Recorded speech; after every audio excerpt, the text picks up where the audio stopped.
802।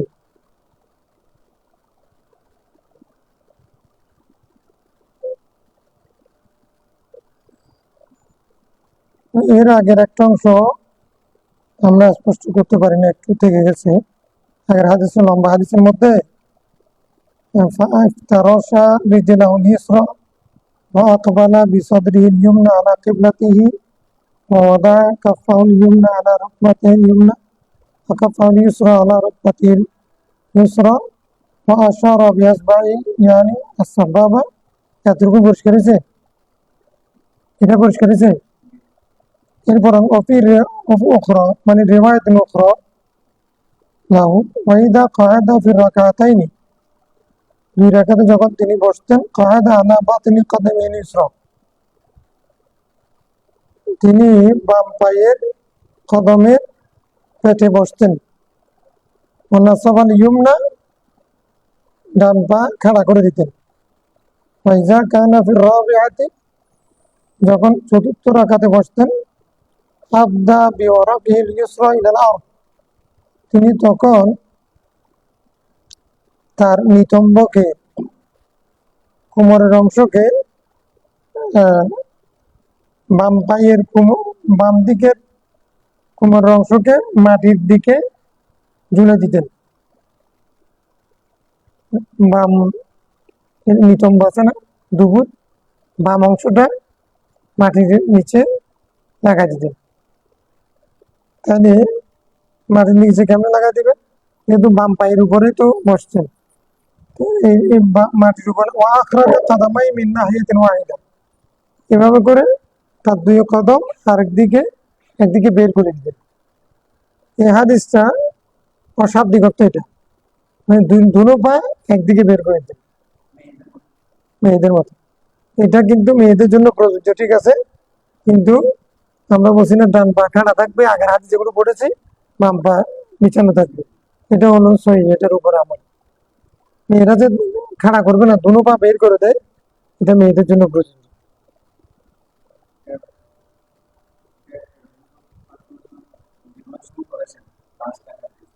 হ্যাঁ,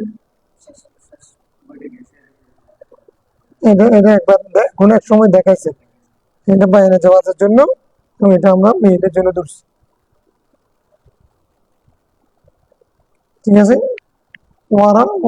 ওয়ারিকুন, ওয়ারিকুন মুতাওয়ারিকার একটা শব্দ আগে পড়ছি না, মানে কোমর,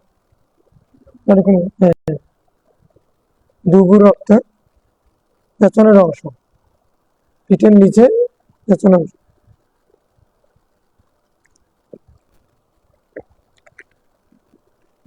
ওটা কি হবে? বতনে কদমের এক পিঠে আমরা যে ভাগ করছিলাম,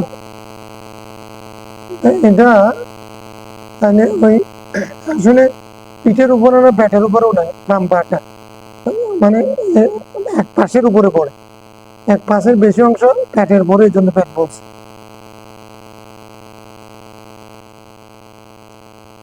আচ্ছা, তাহলে আমরা এরপরে হাদিসে যাই,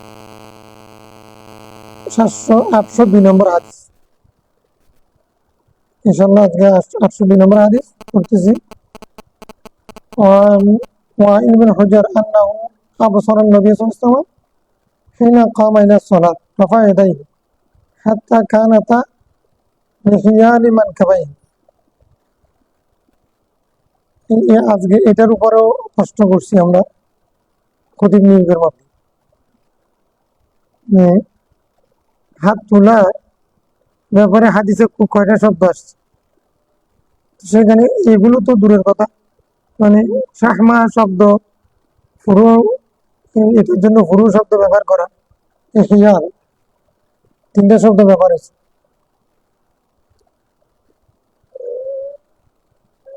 তার দুই হাত তুলেছেন, তিনি দুই হাত তুলতেন, কানাতা বিহিয়ানি মানকাবাইন, বিহিয়ানি মানে বিহাজমি মানকাবাইন, বরাবর, দুই কাঁধ বরাবর। ওয়াহাজা ইবহামাইহি, তার দুই বৃদ্ধাঙ্গুল বরাবর হয়েছে, ওজনেই দুই কানের বরাবর হয়েছে, বৃদ্ধাঙ্গুল দুটা তাহলে এখন হাত দুইটা যদি কাঁধের বরাবর হয়, বৃদ্ধাঙ্গ যদি এখানে যায়, তাহলে হাত মানে এতটুকু এটা গেছে আর বৃদ্ধাঙ্গুলি কান পর্যন্ত গেছে। সুম্মা কাব্বারা, তারপর তকবীর বলেছে। তাহলে আমরা একাধিক রাওয়ায়াত পেয়েছি, অধিকাংশ হাদিসের মধ্যে মান খাবাই, কিছু হাদিসের মধ্যে শাহমাতা উজুনাই, ফুরুয়া উজুনাই আর মিহিয়ান মান খাবাই। এইগুলো হাদিসের তদবির কি রকম? মেয়েরা কাঁধ পর্যন্ত তুলবে, বেশি তুলবে না। যে সমস্ত জায়গায় মেয়েদের সতর বা শরীরের অঙ্গ প্রত্যঙ্গ, এগুলো বিশেষ অঙ্গ প্রত্যঙ্গ, এগুলো দেখা যাবে প্রকাশ হওয়ার সম্ভাবনা আছে, মানে হাত নাড়াচাড়ার কারণে পোশাক, এগুলোতে মানে আমরা কি বলেছে মেয়েদের জন্য এই হাদিসগুলো নিয়েছি। সাল্লু কামার হয় তোমার মুসল্লি, ঠিক আছে তো, রসুল ইসলামের নামাজ পড়তেছেন তো, এক একজনের জন্য যার জন্য যেটা প্রযোজ্য সেটা আমরা হাদিস সবগুলোর উপর আমল করতেছি। হানফিরা কোনো হাদিস বাদ দেন নাই, এমনি শাফি মালিক হাম্বলি সবাই যে আমল করতেছেন, এই কারণে রসুল ইসলামের কোনো হাদিস বাদ যাচ্ছে না। এটা হচ্ছে রসুল ইসলামের মর্যাদা। এই মাযহাব বা খাওয়া, এটা রসুল ইসলামের মর্যাদা। আল্লাহ রসুলের এমন কোনো কাজ নাই যেটা বাস্তবায়ন হচ্ছে না। সেটা আফজল কিনা সহি কিনা সেটা আল্লাহ আলাম, কিন্তু রসুল ইসলামের প্রত্যেকটা আমল নাসিখ কিনা মনসুখ কিনা সেটা পরে, কিন্তু রসুল ইসলাম যা করেছে সেগুলোর উপরে আমল হচ্ছে চারটা মাযহাব হওয়ার কারণে। অর্থাৎ মাযহাব হওয়া এটা দোষ নয়, মাযহাব না মানাটা দোষ। কারণ মাযহাব হয়েছে কোনো ব্যক্তির ইচ্ছার উপর নির্ভর করে না, সবগুলো কোরআন হাদিসের দলিলের উপরে, নসের উপরে ভিত্তি করে। তদবির এক একজনের এক একটা। তো বলতে পারেন আমার একটা বুখারীর হাদিস, আপনারটা বুখারীর হাদিস যদি খেয়েছে, এটা তুই মনসুখ হয়ে যায়। বুখারীর হাদিস কোরআন শরীফের আয়াত হলেও আমি আমল করতে পারবো যদি সেটা মনসুখ হয়ে যায়। কোরআন শরীফ তো ওসিয়তের কথা বলছে, এখন আয়াতুল মিরাস আসার পরে ওসিয়তের আয়াত মনসুখ হয়ে গেছে। এখন এটা কোরআন শরীফের আয়াত, এটা বুখারীর হাদিসের চেয়ে বেশি শক্তিশালী না? তো কোরআন শরীফের আয়াত যেখানে মনসুখ হয়ে যাচ্ছে, এখন এখন আর আমল করা যাবে? তাহলে এটা সহি হাদিস, এটা বুখারীর হাদিস, এরকম বলার কোনো কিছু নেই। হ্যাঁ, আমরা রফা রফা রসুল ইসলাম ফারাফা আলান ফাতারাকাহু ফাতারাকনা, এক হাদিস দিয়ে সমস্ত সহি হাদিস সবগুলো কি হয়ে গেছে? মনসুখ হয়ে গেছে। হ্যাঁ, মদ খাওয়া জায়েজ প্রথম 2 আয়াত দ্বারা, তৃতীয় আয়াত যেটা 1 আয়াত দ্বারা মনসুখ হয়ে গেছে। 2 আয়াত বেশি শক্তিশালী নাকি 1 আয়াত বেশি শক্তিশালী? সংখ্যার দিক থেকে আয়াত 2টা জায়েজের পক্ষে, কিন্তু শেষ আয়াত যেটা না আছে ওইটা একটা আয়াত, এক আয়াত দিয়ে আগের 2টাই মনসুখ হয়ে গেছে। অতএব যেটা তদবিক দিতে পারা, এটা হলো ইজতিহাদের বাহাদুরি। কোন মুজতাহিদ বেশি তদবিক দিয়েছে, নাসিখ মনসুখ না বলে সহজে হাদিস সবগুলোর উপর আমল করতে পারা, কোরআন শরীফের আয়াতের সাথে তদবিক দিতে পারা, এটা হলো মুজতাহিদের বড় গুণ।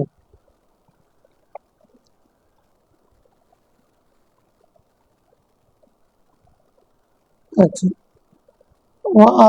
রওয়াহু আবু দাউদ ওয়া ফি রিওয়ায়াতিন, আবু দাউদের এক রিওয়ায়াতে আছে ইয়ারফাউ ইবাহামাই, তিনি তার 2 বৃদ্ধাঙ্গুলি উঠাতেন, ইলা শাহমাতি উজুনাই, তার 2 আঙ্গুল পর্যন্ত, 2 কানের লতি পর্যন্ত, কানের লতি। এখন এই হাদিস হলো সর্বশেষ আমল। কতগুলো হাদিস পড়লাম আমরা, সবগুলো মানে বুখারী মুসলিমের হাদিস পাইলাম, সুনান আরবার হাদিস পাইলাম, তারপরে আবু দাউদের এই রাওয়ায়াতের উপরে এসে আমরা থামছি যে মানে ইলা, ইলা মানে পর্যন্ত। তো আমরা কি সে পর্যন্ত তুলবো নাকি লাগাই দেবো? ইলা মানে যেহেতু হাত এবং শাহমা শরীরের অঙ্গ, আমরা এই হাদিস থেকে একেবারে শাহমাতা ওজুনাই, কানের লতি পর্যন্ত মানে বৃদ্ধাঙ্গুলিকে এখানে লাগাই দিই। এটা হাদিস, এটার ব্যাপারে কথা আছে। তো কথা থাকলো আমরা আমলযোগ্য এটাকে আমরা মুস্তাহাব বলতেছি। ওয়ান কুবাইসাতা ইবনু হুলাবিন হুলাবিন না আনাবি কালা কানা রাসূলুল্লাহ ইয়া উম্মুনা, রাসূলুল্লাহ আমাদের ইমামতি করতেন, ফায়াখুযু শিমালাহু বিয়ামিনি, তিনি তার ডান হাত দিয়ে বাম হাতকে ধরে ফেলতেন, ডান হাত দিয়ে বাম হাতকে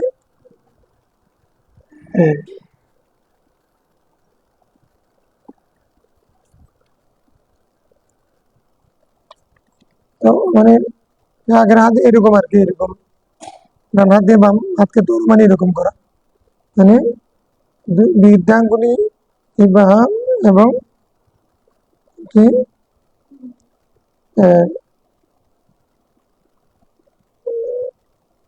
এটা আমরা কি বললাম, কোথায় আছে কোনটাতে আছে যে বৃদ্ধাঙ্গুলি এবং কনিষ্ঠাঙ্গুলি দিয়ে নুনকে ধরে ফেলা জুড়ে, এটা এটা হলো তার ডান হাত দিয়ে বাম হাতকে ধরা মানে এভাবে করে ধরতে নেই, তার দৃষ্টকে কবজিকে এরকম করে ধরতে।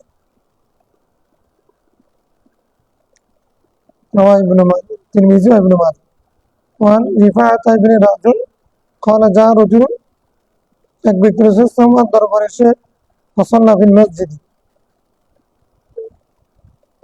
এক ব্যক্তি এসে মসজিদে নামাজ পড়লেন, সুম্মা জা ফাসাল্লামা আলা নবী সাল্লাল্লাহু আলাইহি ওয়াসাল্লাম, ওই আগের হাদিসটা আমরা সল্লি ফাইন্না কালাম তুসাল্লি, এক ব্যক্তি আগমন করেছে, নামাজ পড়েছে, রাসূল সাল্লাল্লাহু আলাইহি ওয়াসাল্লাম বলছেন আইদ সালাতাকা ইরজি ফাসাল্লি ফাইন্না কালাম তুসাল্লি, ইরজি আইদ, তুমি তোমার নামাজ আবার পুনরায় পড়ো, তোমার নামাজ তুমি নামাজ পড়োনি বা তোমার নামাজ হয়। ফাকালা আল্লিমনি ইয়া রাসূলুল্লাহ, তিনবার পড়েছিলেন, এখানে একবার বলতেছেন কাইফা উসাল্লি, আমি কিভাবে পড়বো। ক্বালা ইযা তাওয়াজ্জাহতা ইলাল কিবলা, তুমি যখন কিবলার দিকে মুতাওয়াজ্জিহ হবে, ফিরবে, মুখ করবে, ফাকাব্বির, আল্লাহু আকবার বলবে, সুম্মা ইকরা বিউম্মিল কুরআন, সূরা ফাতিহা পড়বে। উম্মুল কুরআন মানে কি, ওয়া মা শা আল্লাহ আন তাকরা, আর আল্লাহ যা চান ততটুকু তুমি পড়বে। হ্যাঁ, আল্লাহ যা চান মানে তোমার সাধ্য অনুযায়ী পড়বে। ফাইজা রাকাতা, যখন রুকু করবে, ফাজআল রাহাতাইকা আলা রুকবাতাইকা, যখন রুকু করবে তখন তোমার এই কবজিকে, তোমার দুই হাতকে কোথায় রাখবে, হাঁটুর উপর রাখবে রুকুর সময়। আমাকে রুকু আঁকা এবং শক্তভাবে রুকু করো স্থিরতার সাথে। ওয়ামদুদ যারাকা, পিঠকে একবারে সোজা করে ফেলো, রুকু দিকে পিঠকে লম্বা করে ফেলো, সোজা করে ফেলো। ফাইজা রাফায়াতা, যখন তুমি রুকু থেকে উঠবে, আকিম সুলবাকা, তখন একবার তোমার পিঠকে আবার সোজা করে ফেলো। ওয়ারফা রাসাকা, মাথাকে উঁচু করো, হাত্তা তারজা ইযামু ইলা মাফাসিলিহা, যেন প্রত্যেকটা জোড়া হাড্ডি আপন আপন জায়গার মধ্যে ফিরে আসে। হ্যাঁ, আপন আপন হাড্ডি সবগুলো যেন আপন আপন জোড়া জোড়ায় পৌঁছে যায়। ফাইদা সাজাদতা ফামাক্কিনি সুজুদ, তুমি যখন সিজদা করবে তখন সিজদাও ভালোভাবে করো, দৃঢ়তার সাথে। ফাইজা রাফায়াতা, যখন ফাজলিস আলা ফাখযিকাল ইউসরা, তখন তুমি সিজদা থেকে উঠবে, তুমি তোমার বাম পাঁজরের উপরে, বাম রানের উপরে বসো, বাম রানের উপরে, আমরা বাম রানের উপরে বসিলে ডান পা খাড়া করে রাখি, বুঝছো তো। সুম্মাস্তা যারিকা ফি কুল্লি রাকাতি, প্রত্যেক রাকাতে এরকম করো, প্রত্যেক সিজদার মধ্যে এরকম করো, হাত্তা তাতমাইন্না, যেন তুমি মুতমাইন হও, যতক্ষণ না তুমি মুতমাইন হবে। নামাজের মধ্যে অস্থিরতা নাই, হুলস্থুল নাই, তাড়াহুড়া নাই, মুতমাইন্নের সাথে, স্থিরতার সাথে। হাজান আব্দুল মাসাবি ওরাওয়া আবু দাউদ মা তাবিরি তাগয়িরি ইয়াসিরি, সামান্য বেশ কম করে আবু দাউদ রাত করেছেন। ওরাওয়া তিরমিজি ওয়ান নাসাই মানাও, একই অর্থে তিরমিজি নাসাই রওয়ায়াত করেছেন।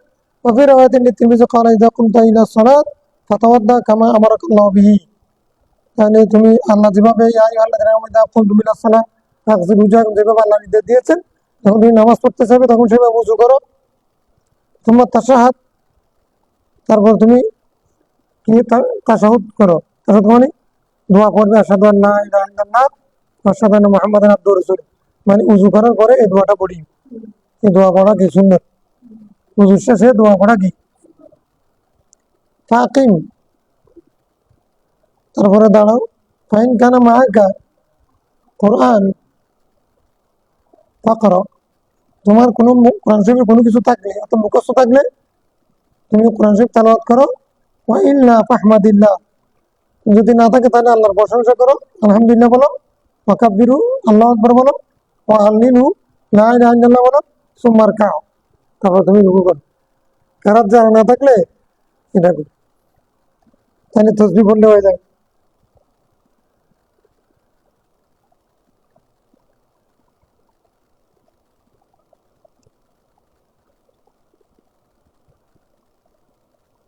এটা একটা মাসালা। কোনো ব্যক্তি আজকে মাগরিবের আগে মুসলমান হয়েছে, তার উপরে নামাজ ফরজ হয়েছে, এবং সে তো কেরাত জানে, এবং সে কি করবে, নামাজ তো পড়তে হবে, তার জন্যই নামাজ। এটা এখন হচ্ছে কতদিন পর্যন্ত সে কেরাত না শিখে শুধু মানে আল্লাহু আকবার সুবহানাল্লাহ আলহামদুলিল্লাহ বলে নামাজ পড়তে পারবে। আমাদের হানির মতে 24 ঘন্টা, একদিন এক রাত, তারপরে ইমাম সাহাবীর মতে 1 সপ্তাহ। এগুলো আপেক্ষিক বিষয়, অর্থাৎ কারো জেহান জাগাওয়াত বিষয়ের উপর নির্ভর করবে। অর্থাৎ তাকে do or die at any cost, she should to recite the Holy Quran and gather the knowledge and get by heart somewhat from the Holy Quran.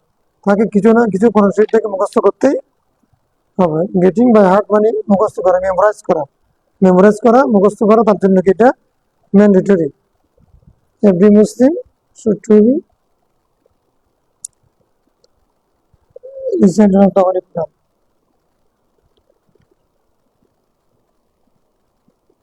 وعن الفضل بن عباس قال قال رسول الله الصلاة مثنى مثنى, নামাজ 2 রাকাত 2 রাকাত। জোহর নামাজ 4 রাকাত। নফল নামাজ, রাতের নামাজ বলছে। রাতের নামাজ কয় রাকাত কয় রাকাত? রাতের নফল নামাজ 2 রাকাত। তার সাধু ফি কুল্লি রাকাতাইনি, প্রত্যেক 2 রাকাতের পর তুমি তাশাহুদ পড়বে। ওয়া তাখাশশা ওয়া তাদাররা ওয়া তামাসসা, তামাসসাকান, মানে তুমি সেখানে খুশু খুশু করবে, তারপরে ধীরস্থিত হবে। সুম্মা তুকান্নে ইয়াদাইকা, তারপরে তুমি তোমার হাত উঠাবে। এই এটা ধরে নিতে নাও, এগুলো শেষে যেগুলো থাকবে এগুলো মানে মুস্তাহাব বাতের দলিল, দলিল সব জায়গায় আছে। এই জন্য আমি বলছি মেশকা থাকা করা পড়ে ফেললে সব দলিল পাওয়া যাবে, যেগুলো খুঁজে পাচ্ছে না এগুলো পাওয়া যাবে। দিন একটা পাইলাম না কি একটা, মানে আঁকা করা কিতাব পড়লে অনেক কিছু পাওয়া যায়। এখানে নামাজের পরে দোয়া করা জায়েজ আছে কিনা? নামাজের পরে দোয়া করা, প্রত্যেক 2 রাকাতের পর পর দোয়া করা জায়েজ আছে কিনা? আমাদের মুরব্বীরা যে প্রত্যেক সালাম ফেরানোর পরে নামাজ দোয়া করে, এর পক্ষে দলিল। আখিরি মুনাজাত তো না, প্রত্যেক 2 রাকাত 4 রাকাত প্রত্যেক নামাজের পরে দোয়া করা জায়েজ, না করলে কোনো অসুবিধা নেই।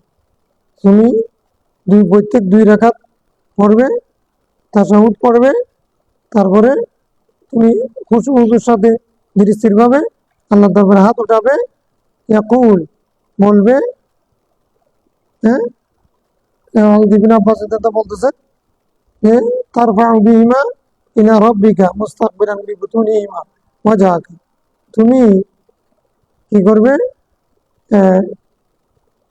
তোমার রবের কাছে দুই হাত উঠাবে, মুস্তাকবিলান কেবলামুখী হয়ে, বিবুতুন তার না, তার হাতের দুই হাতের বতনকে, দুই হাতের বতনকে সামনে করে, কোন দিকে, ওয়াজহাকা, ওয়াজহাকা মানে মুস্তাকবিলান বিবুতুনিহা ওয়াজহাকা, মানে তুমি তোমার রবের কাছে হাত উঠাবে, রবের কাছে হাত উঠাবে, তুমি তোমার দুই হাতের বতন দিয়ে মুস্তাকবিলান ওয়াজহাকা, তোমার চেহারার দিকে,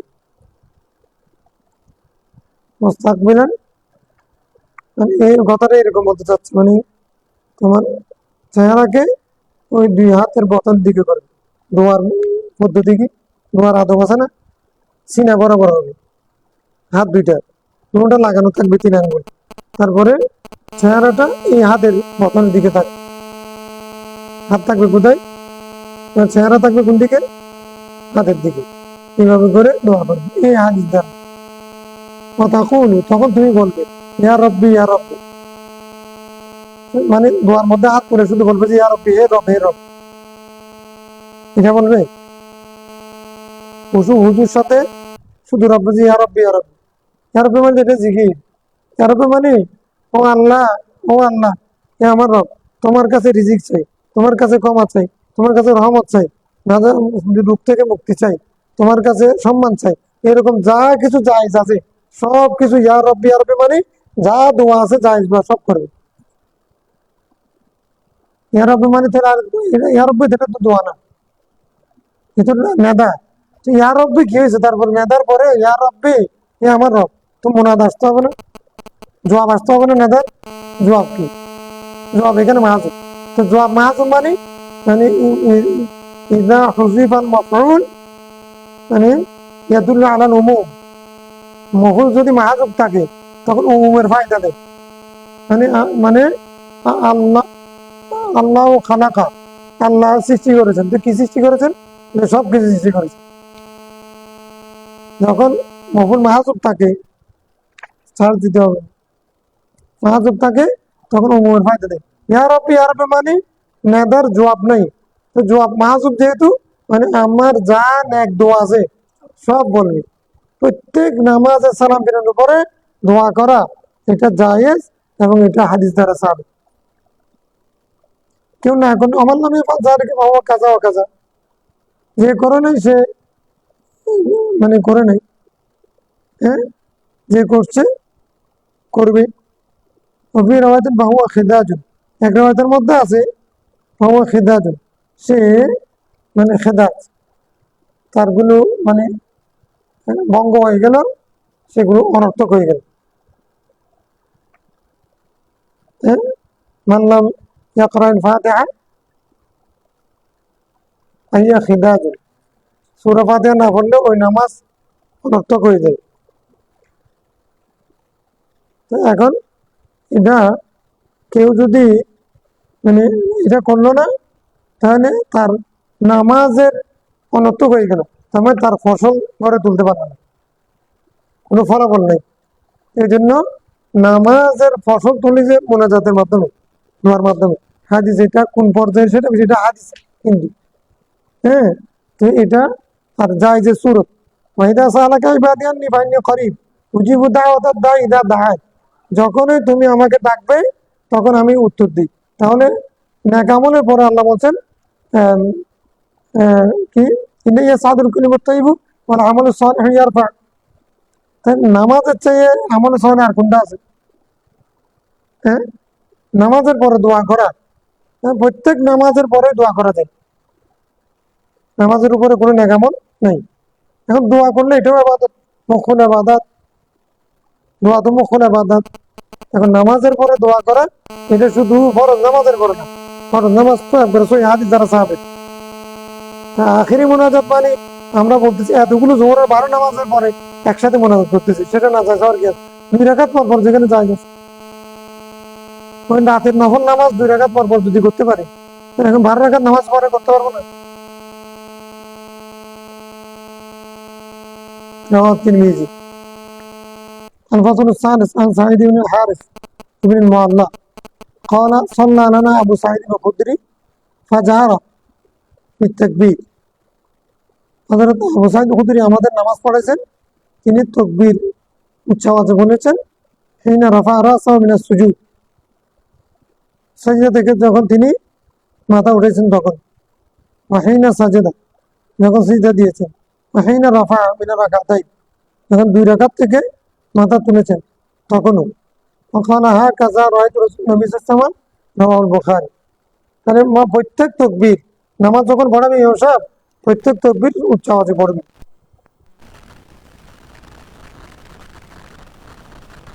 ঠিক আছে, ইমাম সাহেবকে তাকবীর উচ্চ আওয়াজে বলতে হবে না, মানে তাকবীরাতের ইন্তকালের মধ্যে কি করবে?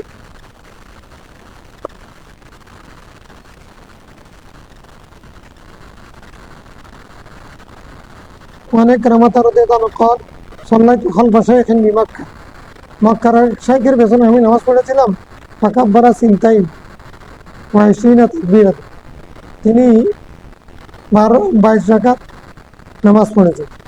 ফাকুলতু লিবিন আব্বাস ইন্নাহু আহমাক, লোকটা বোধহয় নির্বুধ।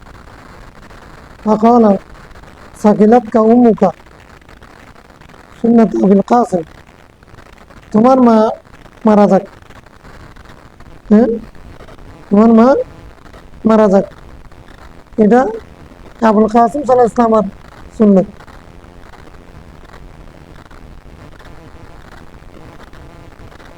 22 রাকাত নামাজ পড়েছে। আচ্ছা, 22 রাকাত নামাজ পড়েছেন। এই 22 রাকাত নামাজ পড়তে দিয়ে কি করেছেন? 22 রাকাত নামাজ পড়েছেন নাকি তাকবীর বলেছেন বলছে? ফাকাব্বারা, 4 রাকাতের মধ্যে তাকবীরে তাহরিমাতে একবার, তাকবীরে তাহরিমা একবার। তাহলে ওইদিকে কমে যাচ্ছে না? এতে আবার যদি না উঠে আল্লাহু আকবার করে বসে যায়, তাহলে 22 বার হবে। আলী খান নাম, জামিল আব্দিনের নাম কি? আলী, দাদার নামও আলী, নাতির নামও আলী, মাঝখানে হুসাইন। আলী ইবনে হুসাইন বিন আলী ইবনে আবি তালিব বিন আবুল মুত্তালিব। মুরসাল হাদিস। قال كان رسول الله يكبر في الصلاة كلما خفض تكبير বলতে। من القبض قال لنا ابن مسعود ألا أصلي بكم صلاة رسول الله، আমি কি তোমাদের রাসূল নামাজ পড়াবো না? ফাসাল্লা ওয়ালাম ইয়ারফা ইয়াদাইহি ইল্লা মারাতান ওয়াহিদা মা তাকবীরুল ইফতিতাহ। এই হাদিস আমাদের দলিল, এটা না আছে।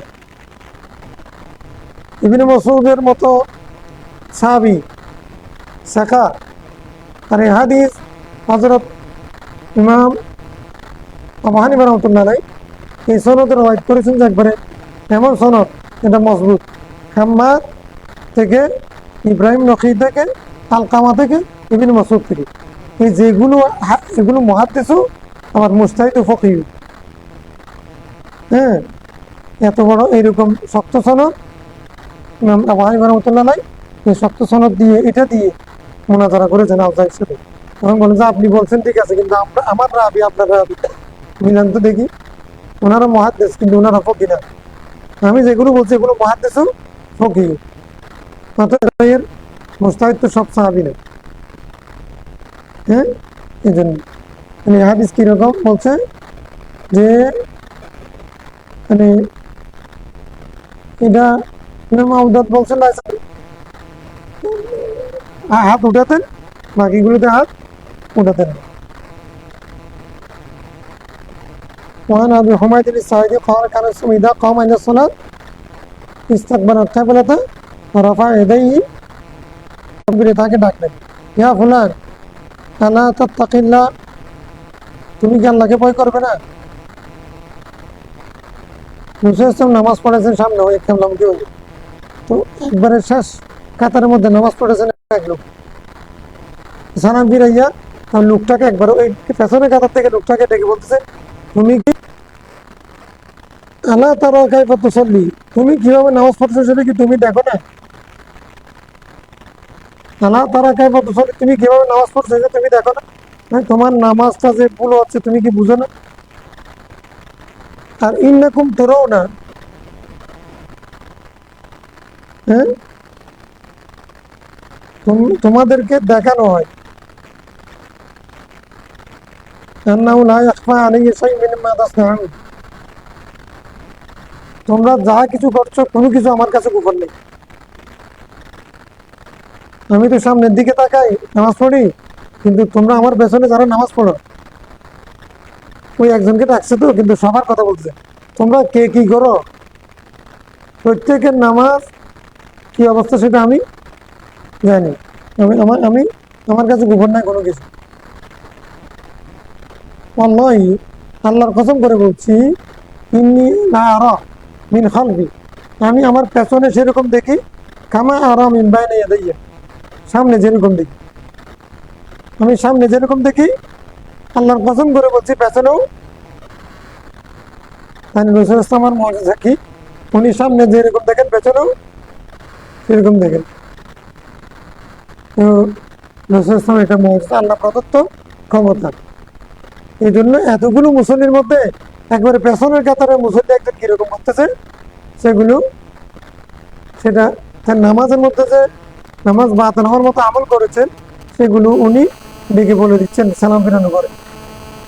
নামাজের মধ্যে উনি কি আবার কে কি করতেছে সেগুলো দেখতেছেন না, সালাম ফিরানো করে ডেকেই বলে দিয়েছে। আল্লাহ ওনাকে সেরকম ক্ষমতা দিয়েছে, কারণ নিজে বলছে, শুনো, তোমাদেরকে দেখানো হয় সেই মাতাস নাই, তোমরা কি কি করছো সেখানে কোনো কিছু আমার কাছে কি নেই, গোপন নেই। আমি পেছনে সেরকম দেখি যেরকম সামনে দেখি, খোদার কসম করে বলছি। আল্লাহ, তাহলে গ্যাপ যেতে পারে, একটু সফরে যাবো ইনশাল্লাহ। আজকে একটা বাপ শেষ করলাম, মোটামুটি যুদ্ধ শেষ হয়েছে। এই হাদিসটা মুখস্থ করে ভিডিও আহমদ, ফজিলতের জন্য হাদিসের দরজা কি সেটা দেখা দরকার নেই। কিছু হাদিস আমাদের হাদিস সেই হাদিসের বোখারি মুসলিমের রাওয়ায়াতুল মুখালিফ আছে, ঠিক আছে, কিন্তু মুআমালাতের মধ্যে 90% হানাফি মাযহাব। তারপরে হলো ইবাদতের মধ্যে ওনারা দাবি করেন আমাদের গুলো সহি, আমরা বলতেছি মানে থিওরিক্যাল উইথ প্র্যাকটিক্যাল। এই জন্য ইমাম আবু হানিফা রাহমাতুল্লাহ আলাইহি মানে ফতোয়াগুলো এগুলো অধিকাংশ সাহাদের ক্ষেত্রে সহি এবং মজবুত। উনি ইমাম তাবিনা, ইমাম মালিক 13 বছরের ছোট, ইমাম শাফি 70 বছরের ছোট মাত্র, আহমদ বিন হাম্বল মানে 81 বছরের ছোট। তাহলে উনি কোন যুগের মানুষ? 80 হিজরিতে জন্ম।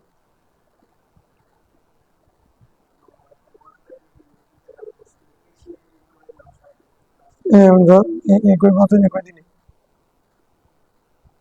আমরা কাউকে ছোট করতেছি না, কারো দলিলকেও খাটো করতেছি না, কিন্তু সনদ হলো থিওরি, ইমাম আবু হানিফা রাহমাতুল্লাহ আলাইহি হলো প্র্যাকটিক্যাল। এই জন্য ওনারা যখন হাদিস হাদিস নিয়ে চর্চা করতেছেন, ইমাম আবু হানিফা তখন ফাঁকা আবিষ্কার করে ফেলেছেন। হাদিস মুখস্থ করতেছেন যখন ইমাম বুখারী, তখন ইমাম আবু হানিফা ফাঁকা আবিষ্কার করে ফেলেছেন। মানে হাদিসের মধ্যে যে তাহারুস সেগুলো দফা করে আব্দুল্লাহ ওমর মুবারক ইমাম আবু হানিফা রাহমাতুল্লাহ আলাইহির নাতি ছাত্র, ইমাম মুহাম্মদের ছাত্র, তাহলে সেই হিসেবে হানিফি মাযহাবকে হাদিস নির্ভর নয়, কিয়াস নির্ভর বলাটা এটা ভুল, এটা কেউ বলেন নাই। মানে যেগুলো যারা আনা হাদিস ওরা ছাড়া মানে মাযহাব বিদ্বেষী ছাড়া আর কেউ ইমাম হানিফার বিরোধিতা করেন নাই, প্রত্যেকে প্রশংসা করেছেন।